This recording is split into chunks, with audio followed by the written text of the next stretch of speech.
director of the press office for nearly 2 years now. That means for nearly 2 years, Nick has been dealing with all of you day in, day out.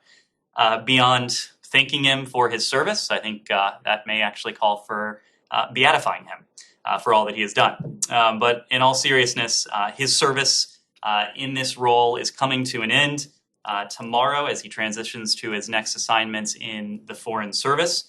From the start of this administration, no one has done more than Nick to help revitalize, to help run our daily public affairs operations.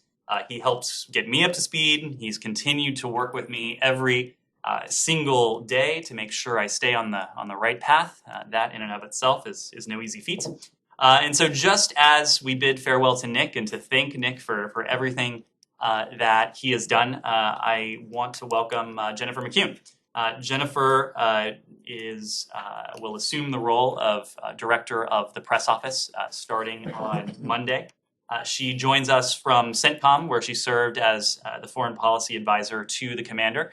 Prior to that, she served in the office of the vice president as a foreign policy advisor. She served overseas as well, including as our deputy spokesperson in London. And prior to that, as a special assistant to then Deputy Secretary of State Antony Blinken.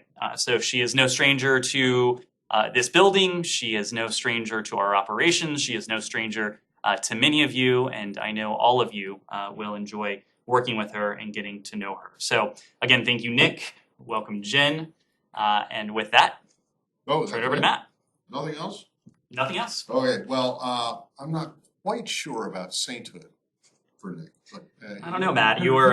He comes close. I mean, the number of times that I called him at 6 a.m.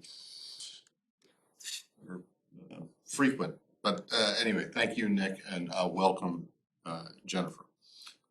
I have a couple things. One, just because of the way we are these days, can you fill us in on the Secretary's contacts with the President over the last couple of days, simply because of the COVID diagnosis? Sure.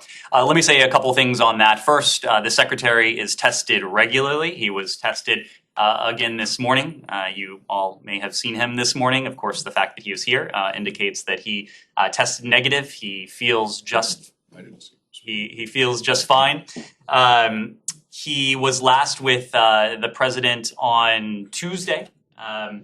It is also the case that the Secretary tested positive for COVID in May. That is within the 90-day window where, according to the CDC, it is unlikely that he would contract COVID due to his combination of immunity from his recent infection as well as the 4 doses of COVID-19 vaccine that he has received over the past 18 months or so. So he will continue to test regularly, but he's feeling well. He is not.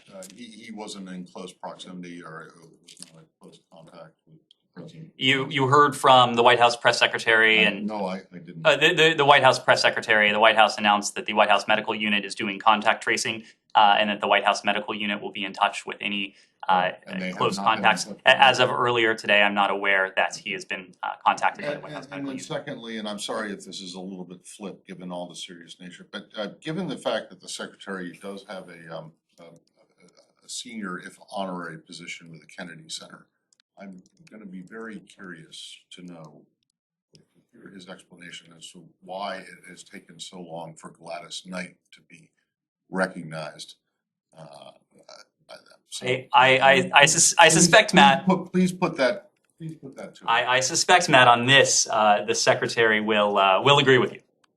Okay, John. Well, first of all, also wanted to express my thanks to Nick. It's been great working with him on behalf of the association. So we'll miss him, but look forward to working with Jennifer as well. I know you've been asked this before in a different context, but Speaker Pelosi, the President himself, he made some remarks to reporters last night saying that the military has concerns about her visiting Taiwan.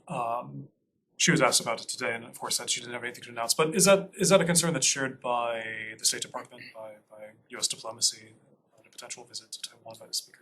Well, Don, it's not for me to speak to any potential travel the Speaker may or may not make. In fact, I saw a statement from her office making clear that her office, as a matter of course, does not confirm or deny potential travel before it takes place. So this remains a hypothetical. We'll need to defer to the Speaker's office in the first instance to speak to any plans that they may have. Yes. So what the president said, is it official stance of this administration?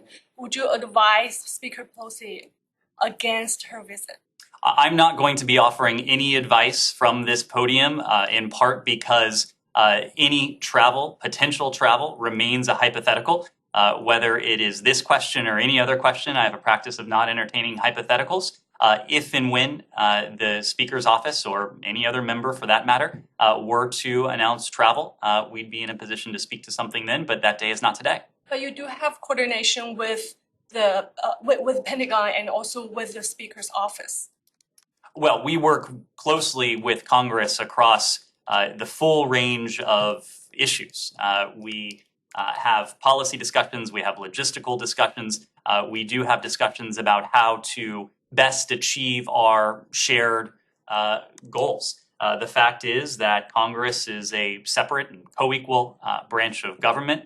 We ensure that across every issue, Congress is informed of what we're doing, and it is a close and continuing dialogue across all issues of concern. And just one last thing on Taiwan. Yesterday, the Chinese ambassador to the United States, Qin Gang, he blasted your One China policy. Basically, he's saying that the United States is blurring out the One China policy. What's your response to that?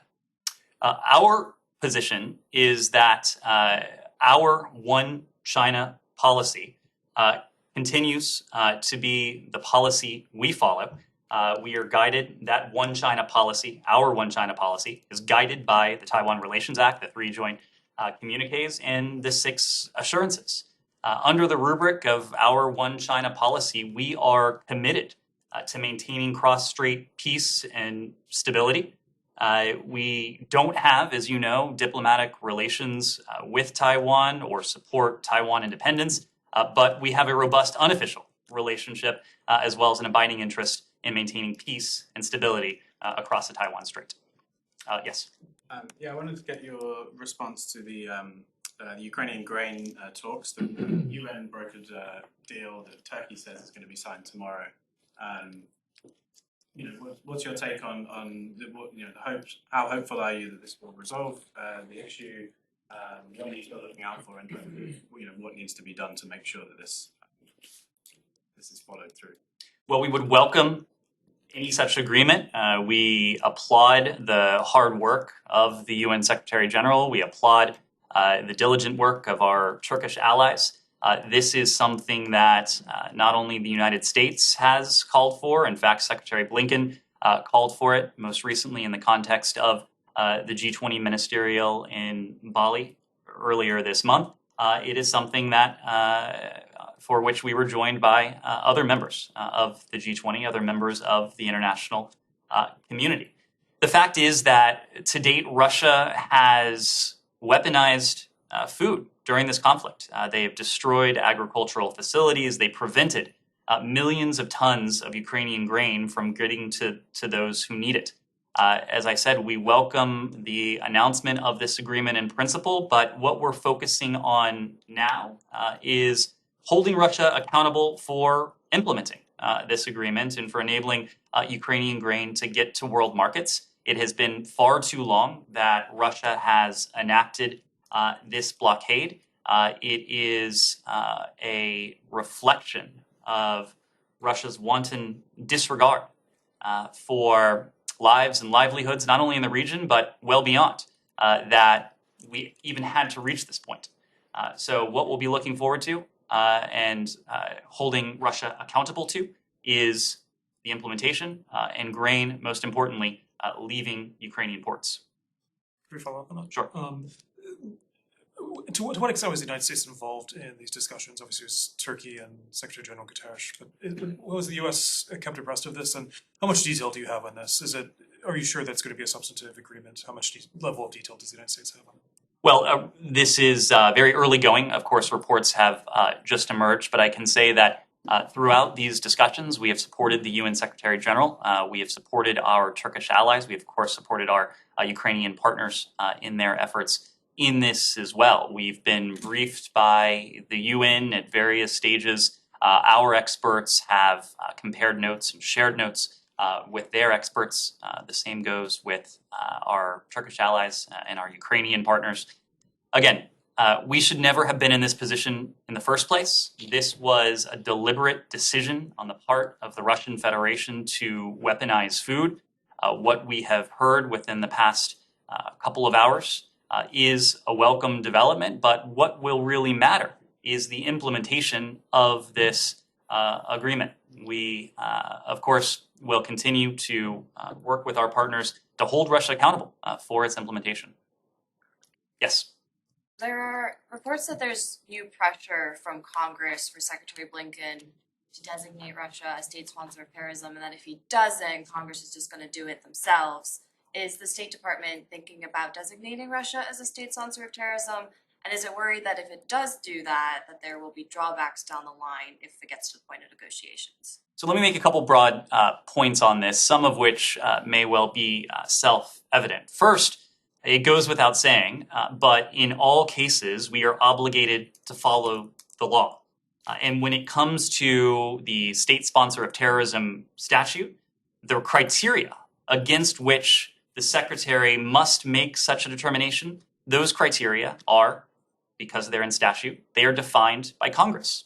And so our task is to take the criteria that Congress has written into law and to compare that to the facts on the ground.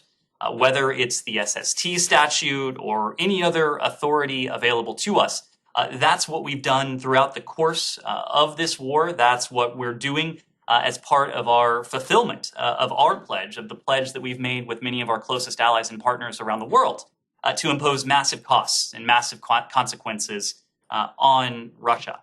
There's another relevant data point here, and that is the fact that we have aligned and remained aligned with more than 30 countries across 4 continents on our multilateral sanctions, as well as export controls and other measures.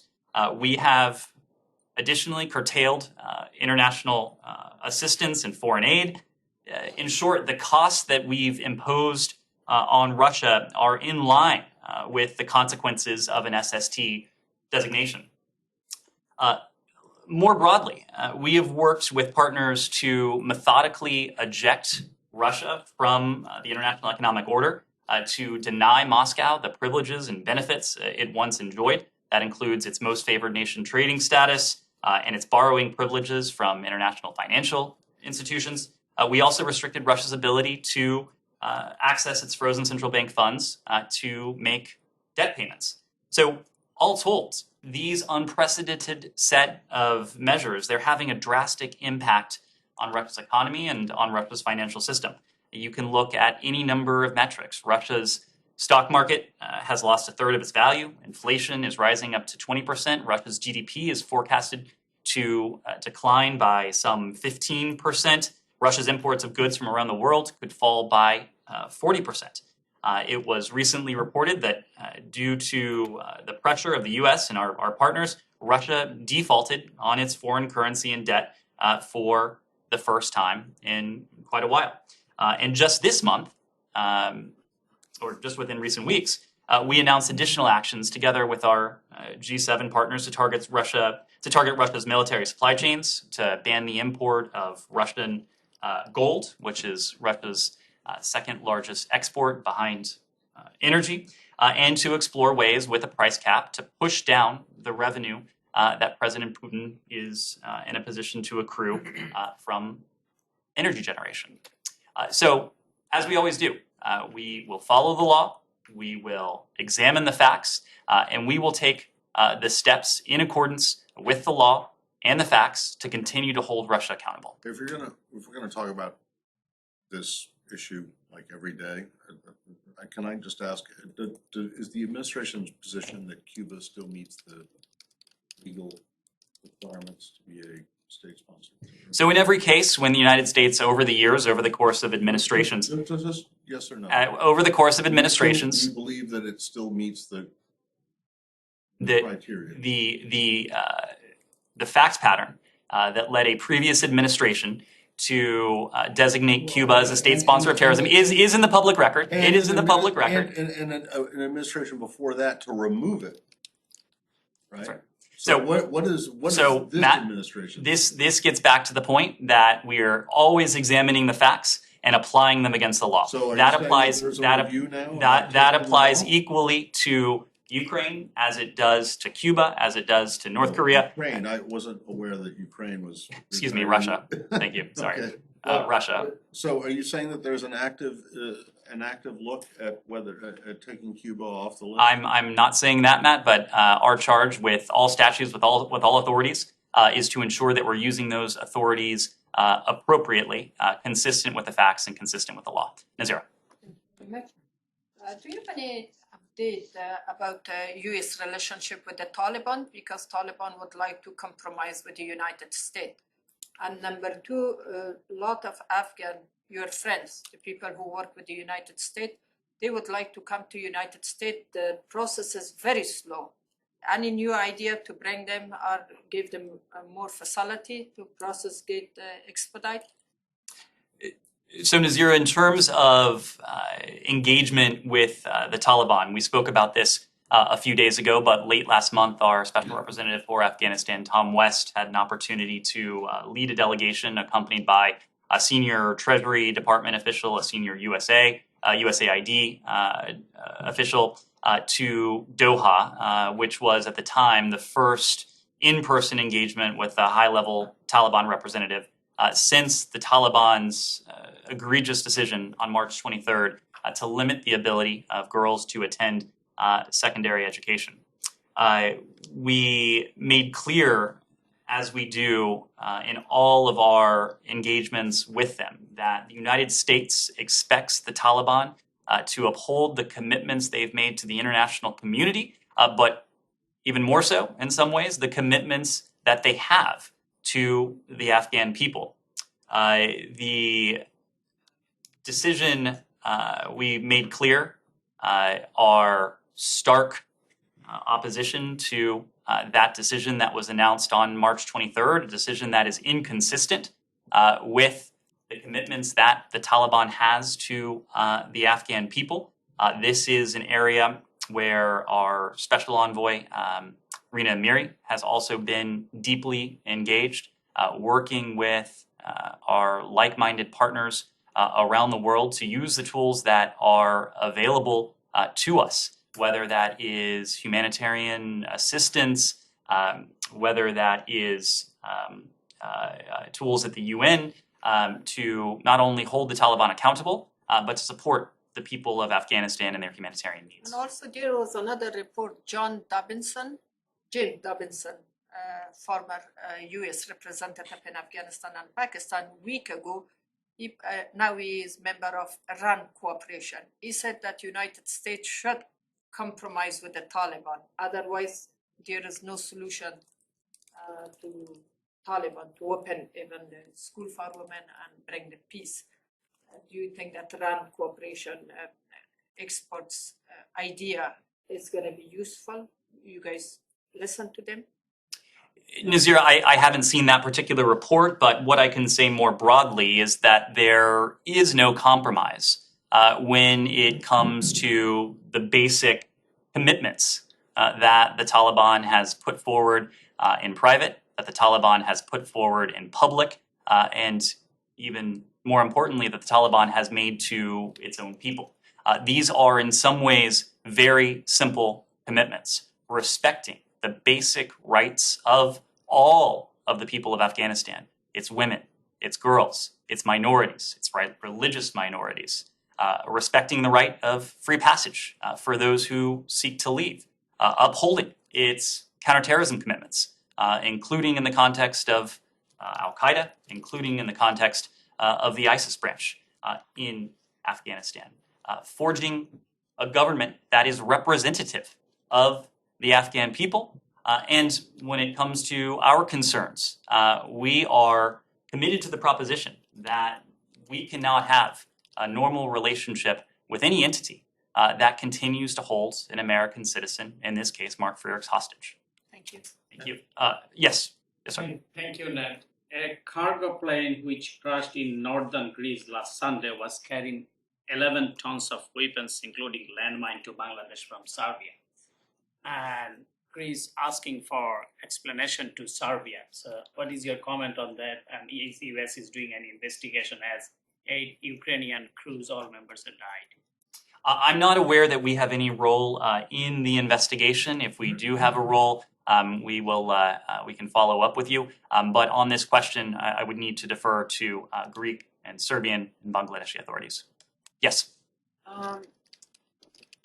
Yesterday, Ned, the Belgian parliament approved a treaty on prisoner swap with Iran, and this is after, in February, Iran detained a Belgian citizen, and just recently, Belgium convicted a former Iranian diplomat of planning to carry out an attack on an opposition group in Paris.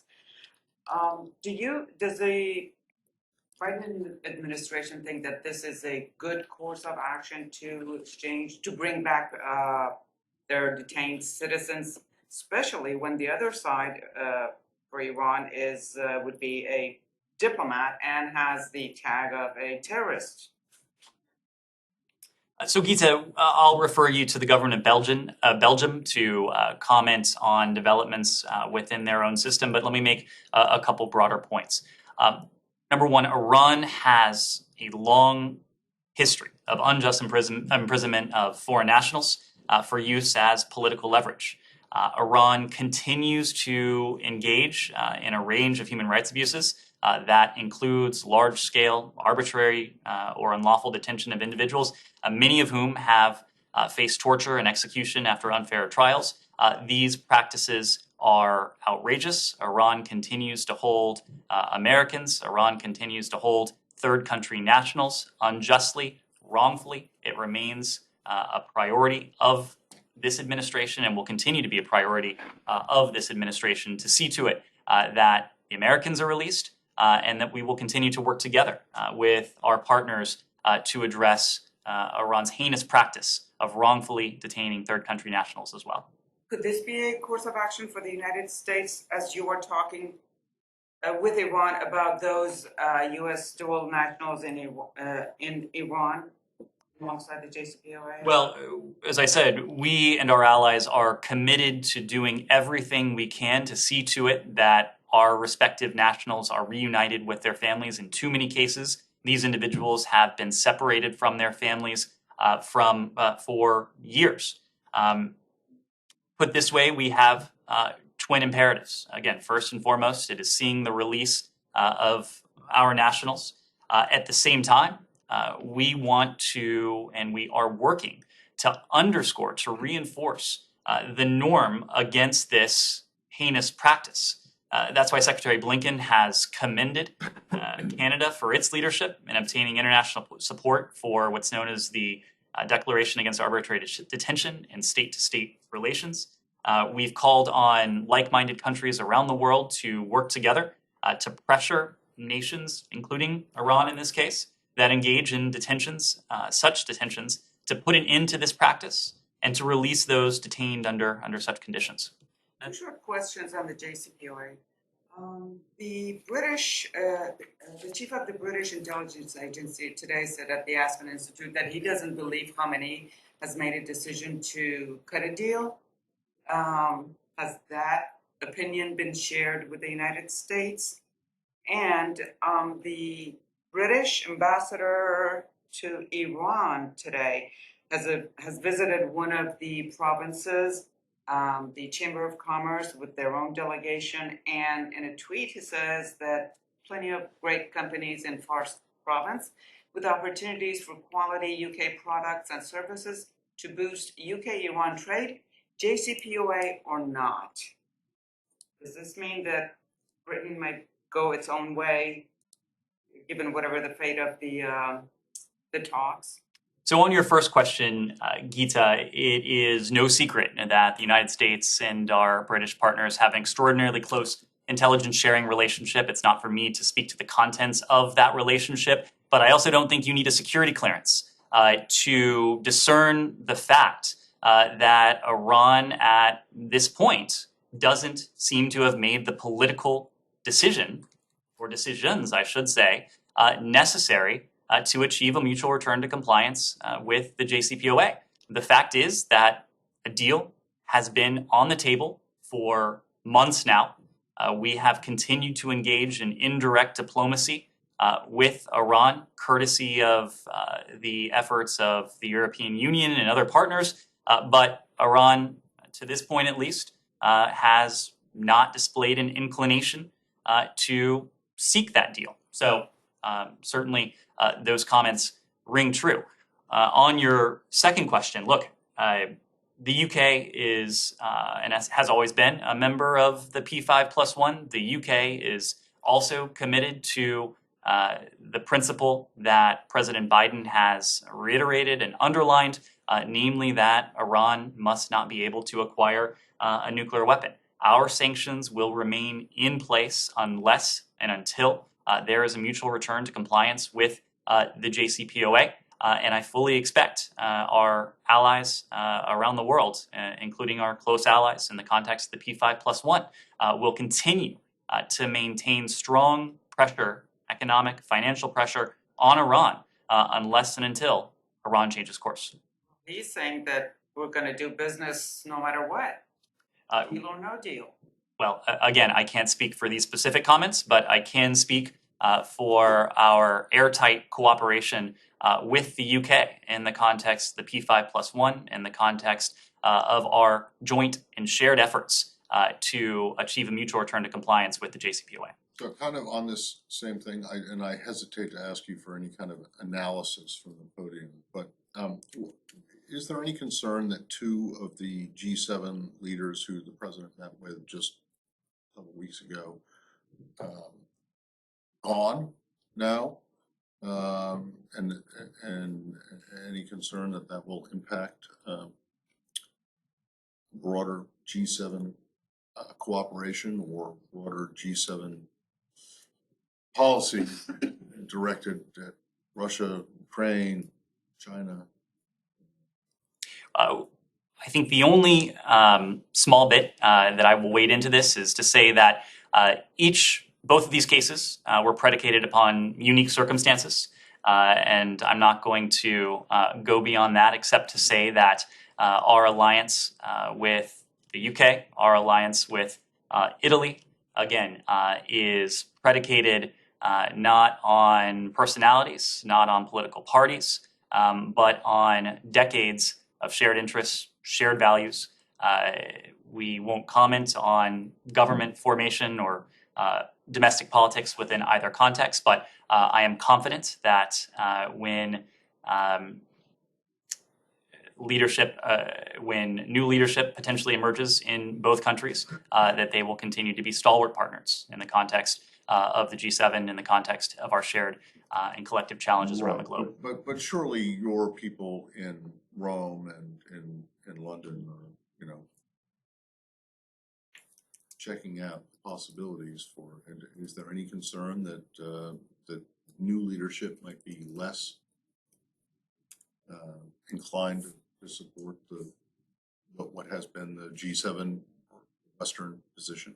This coalition, and there are a number of coalitions that have come together, including on the challenge of Russia-Ukraine, has proven remarkably resilient. I think I said yesterday that it has defied expectations long before the advent of the Russian invasion of Ukraine on February 24th. We are confident in the strength, we're confident in the durability of this coalition and of the commitment on the part of our allies and partners to continue to support Ukraine and to continue to hold Russia to account. Yes? And is the US ready to go back to Doha to negotiate with Iran on the JCPOA, especially that Qatari foreign minister has a phone conversation today with his Iranian counterpart, who said that they are ready to go back to the agreement and they put the ball in the US field.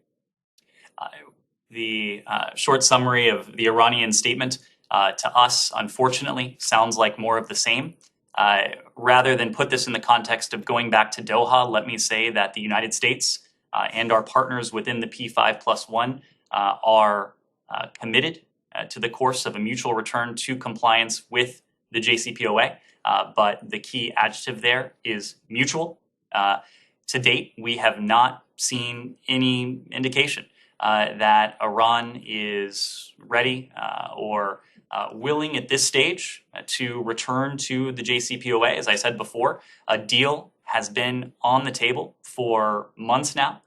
If Iran wanted to avail itself of that deal, it has had any number of opportunities in Vienna, in Doha, through our partners in the Middle East, through our partners in the EU.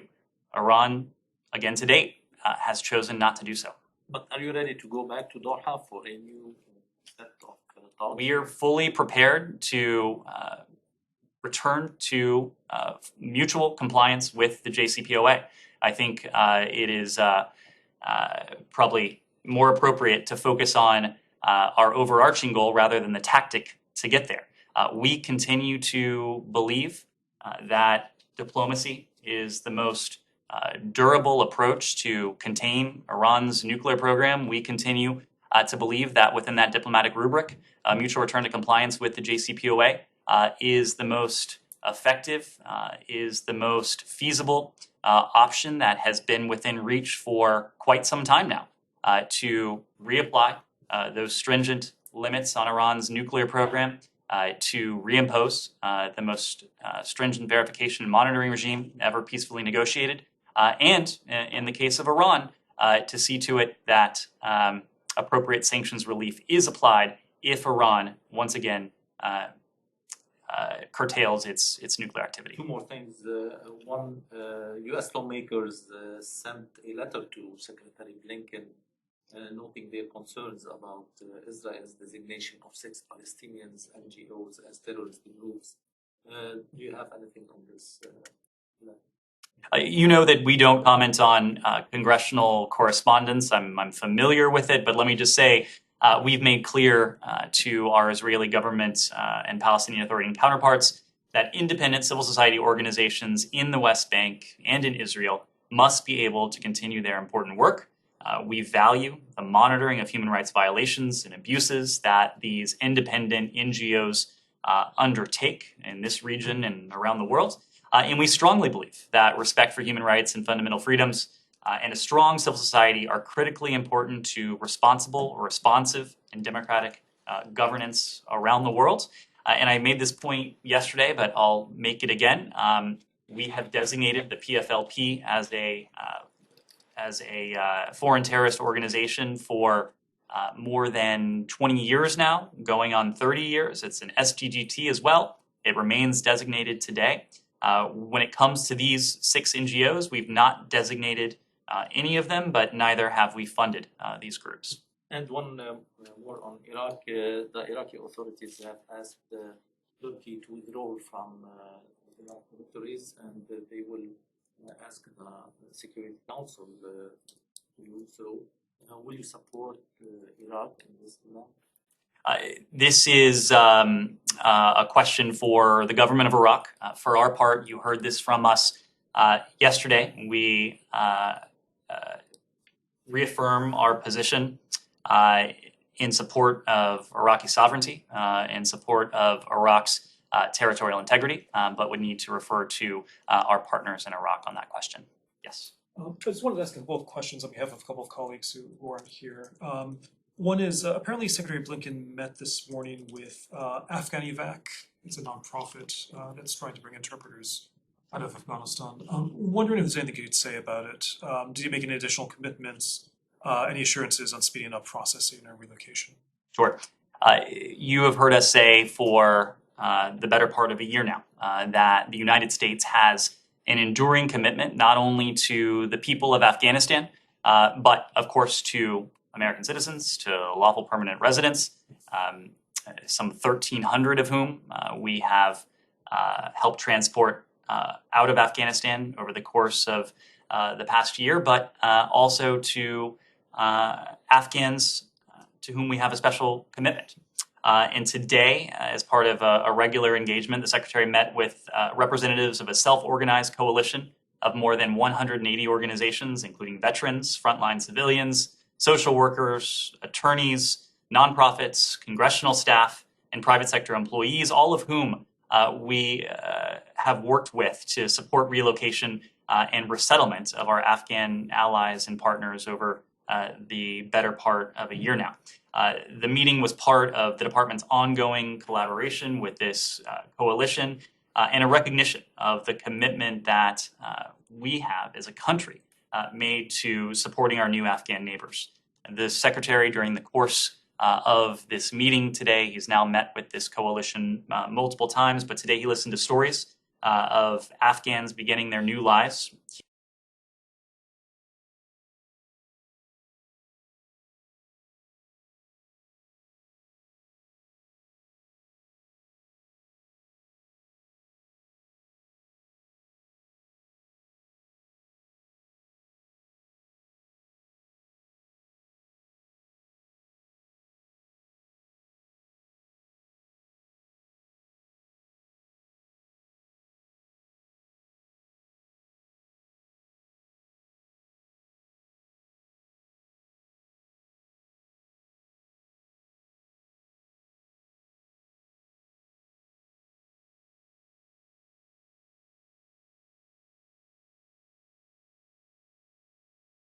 here in the United States. The coalition, we think, represents the extraordinary contributions of individuals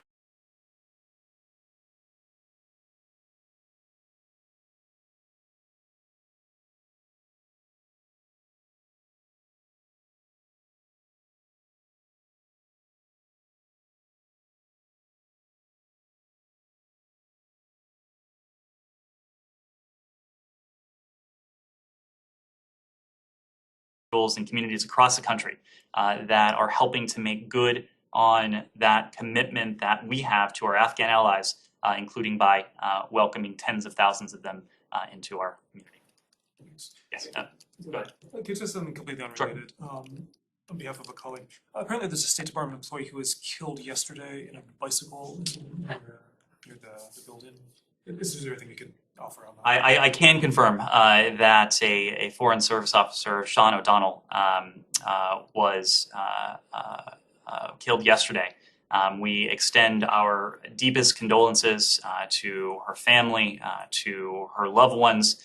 We need to refer you to the Metropolitan Police Department for additional information. Sorry to hear about that. So Ukraine's state nuclear company has accused Russia of storing explosives within the heart of one of its active plants, the largest atomic energy center in Europe. Is this something the State Department is investigating, and if verified, what kind of response might we expect to see given the potential for a widespread catastrophe? So I'm not immediately familiar with those reports. We have spoken in the past of Russia's irresponsible behavior in the vicinity of Ukraine's nuclear power generation facilities. If we have anything particularly on this angle, we'll let you know. Yes. Turkish President Erdogan has said that his country is considering an offensive campaign in northern Syria. So I'm wondering what you think about this news, and also is the administration reconsidering its sale of F-16 jets to Turkey in light of this development?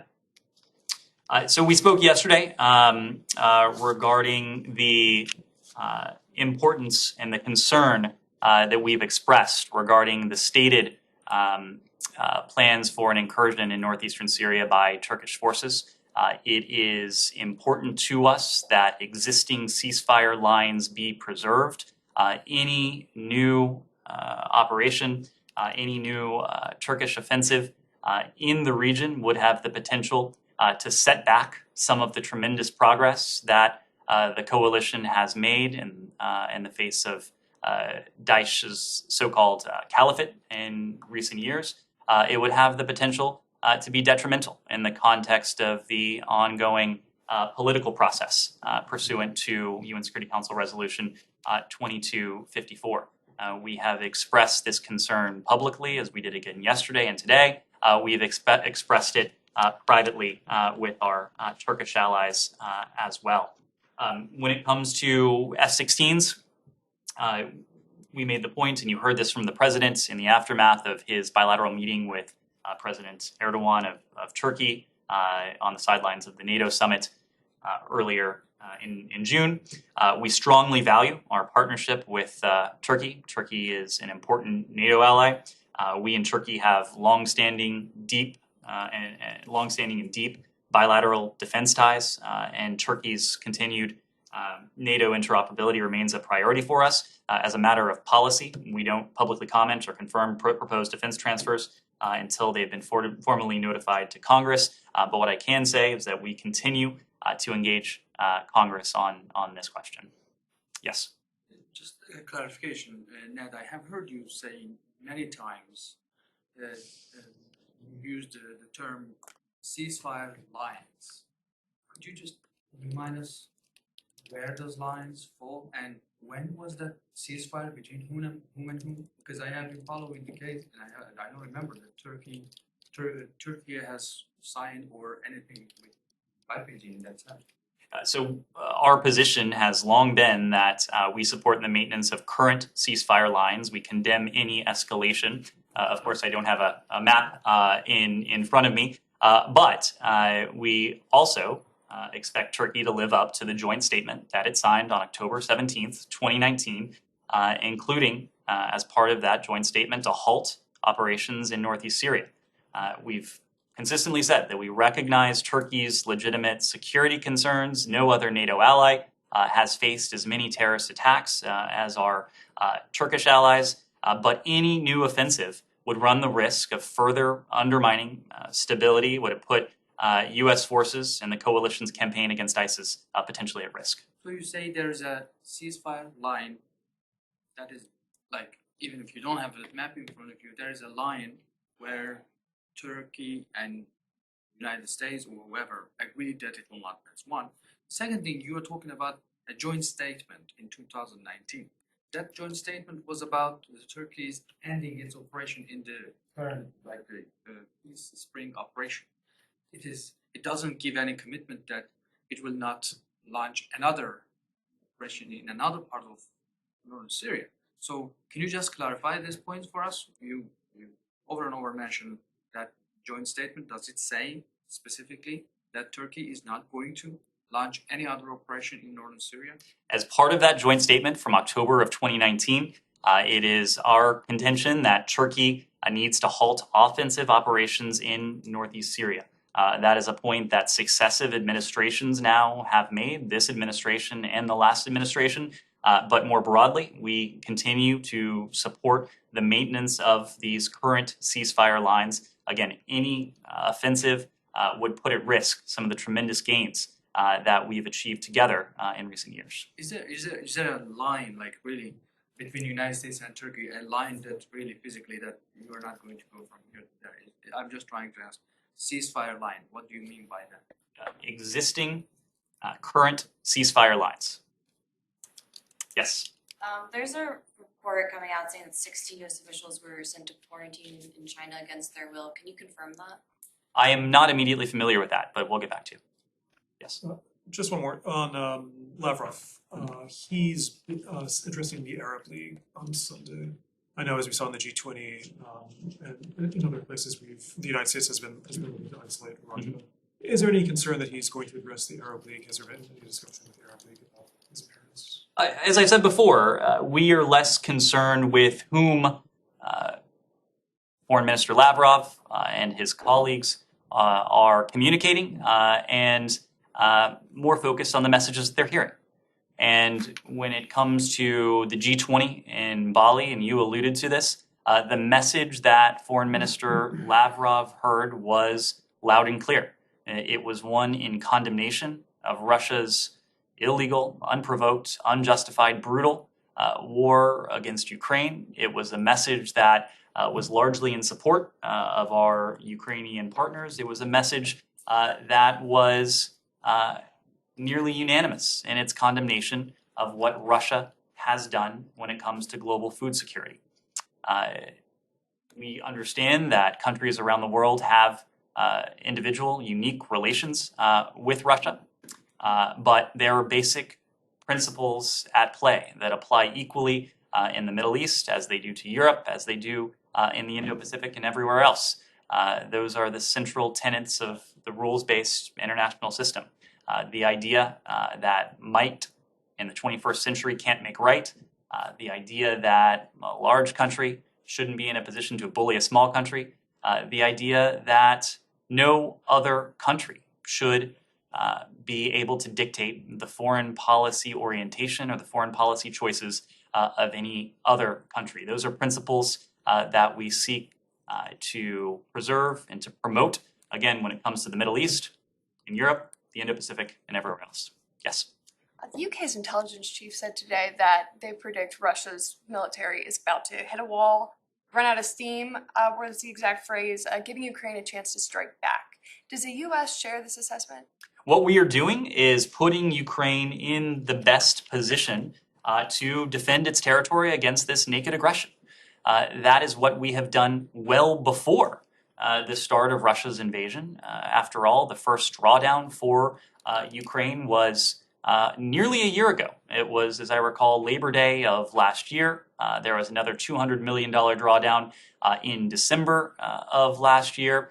And then in the run-up to, and of course during the course of this invasion, billions of dollars worth of support to our Ukrainian partners, so that together with our partners around the world, we can put Ukraine in the strongest possible position on the battlefield, and by extension, in the strongest possible position at the negotiating table, if and when any such negotiating table develops. All right, thank you all very much.